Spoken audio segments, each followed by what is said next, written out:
کیا صرف پیسے سے صدقہ ادا ہوگا یا اخلاقیات کے ذریعے بھی صدقے کا ثواب حاصل ہو سکتا ہے؟ یہ بات عقل کے بھی خلاف ہے۔ اگر صرف پیسے سے صدقہ ادا ہوتا تو غریب مفلس مسلمان کیا کرتے؟ لہٰذا یہ یاد رکھیے گا کہ صدقات کی کئی اقسام ہیں۔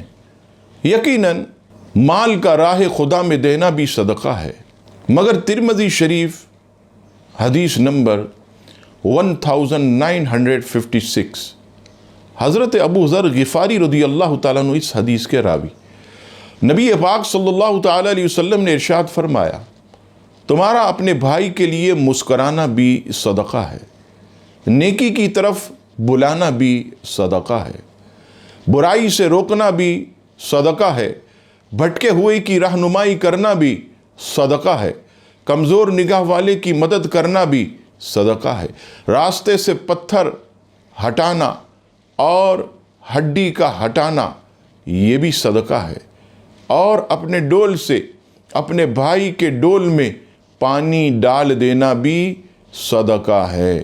اور شعب الایمان کی حدیث پاک میں یہ بھی ہے کہ ہر قرض یہ بھی صدقہ ہے، یعنی کسی مسلمان کی آپ نے قرض کے ذریعے مدد کی، اسے قرض دیا، فرمایا یہ بھی صدقہ ہے۔